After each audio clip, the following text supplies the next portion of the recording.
And joining me now, we have a leading Democrat on the House Intelligence Committee, Congressman André Carson of Indiana. Congressman, thanks so much for being with us. And I want to hear what you think about, certainly you see those poll numbers, and I wonder if you think that the president has had the right messaging, the right tone, the right strategy when it comes to the threat from ISIS. I think so. I think the president has been very introspective with regards to this and looking at tightening internal controls within the administration and the intelligence apparatus. I will say that the work that we've done in the region has been proven to be successful, as we've seen. There's still much more work to do, as we've heard from Iraqi officials, in terms of clearing the certain areas within the city, as it were, looking for landmines and looking for bombs that are placed in houses and even apartments. And our next stop, of course, is Mosul, which seems to be ISIL's strongest stronghold. And once we clear out Mosul, which has a high population, I think we can get to the real work of disseminating and eliminating ISIL across the board. What's the issue, though, when we're looking at these poll numbers, and they're really startling, because you have 51% of Americans who say they don't think the government, or they believe the government can prevent a terrorist attack, and obviously, that's a significant change. They think the government can, so that you see how that's dipped, and furthermore, there are a number of Americans, or there's a bigger percentage of people who were trusting George W. Bush when it came to terrorism over President Obama. I know that's not a number that the White House would welcome. What do you think is behind that? I think it's difficult. On one end, you have leaders of many nations who demonize America in public, and behind closed doors, they're asking for our help. I think in many ways our motives have been impugned or questioned as it relates to our presence there and our motivation behind their natural resources. But it is clear that our military and intelligence efforts have clearly helped. They've helped with training purposes, and they've helped to neutralize many extremist threats. The larger question becomes, as the U.S., Russia, and Europe, as we debate over what must happen to bring forth a democratic Syria, it is very clear that our combined efforts have helped to decimate the ISIL threat. All right, Congressman Carson, stay with us. We're getting more information about some threats in European cities. We're obviously curious if they're credible. We're going to ask you about that after a quick break. Sure.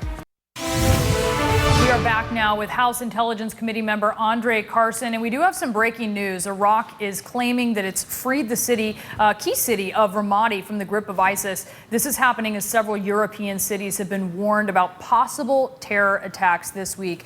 Congressman Carson, you've heard about this threat to European cities, possible terror attacks between Christmas and New Year's Day. Do you know if there's any known threats to the homeland as we head into this holiday? Clearly, I'm not at liberty to talk about these matters. What I will say is that American citizens should be ever cautious during the holiday season, and especially at large gatherings, being aware of your surroundings and listening to alerts from the Department of Homeland Security and even local law enforcement. Would you say that people should avoid large gatherings, or, is this sort of the specific venue that something could happen? No, I think this would be playing into the hands of those who wish to do us harm. I think we should go on about our lives and leave the work up to the intelligence community and law enforcement community. However, we have a duty as citizens. If we see something, we should say something. Okay, so is there anything specific they should be looking for, or any sort of advice you might give? Well, I think you should look for suspicious activity. I think you should go to the DHS, Department of Homeland Security.gov's website, and look for the indicators of suspicious activity. Go to local law enforcement websites and look for those indicators as well. Okay, let's talk about this message. Well, purportedly from the leader of ISIS, Abu Bakr al-Baghdadi. It's a very long message, obviously meant to kind of, pump up ISIS fighters, maybe goad the U.S. into further conflict.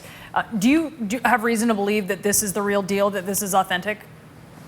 Well, one thing that al-Baghdadi has said that is true is that he said the world is against Daesh or ISIL. And he's right. The world is against ISIL. We're seeing the global community unite. We're seeing our friends in the Arab League and Arab nations unite against this growing threat.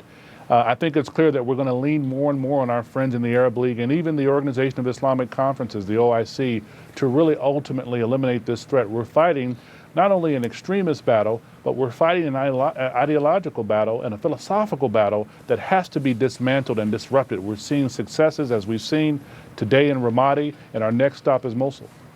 Last hour, I did ask Congressman Pete King about his call to increase surveillance of Muslims, of mosques, really to look in Muslim communities in this fight against terror. He staunchly defended this idea. He says that it would not hurt relationships between Muslims and law enforcement. What do you think?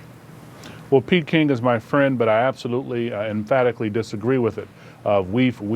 We've seen the disaster that J. Edgar Hoover's counterintelligence program was, and this is not correct. I support the administration's CVE, or Countering Violent Extremism strategy, where there's an attempt to work with faith leaders across the spectrum, to work with mental health professionals, to work with educators, and to work with congregants in terms of gaining a greater understanding not only of their surroundings, but of pushing back on extremist influences and to eliminate those who are becoming self-radicalized.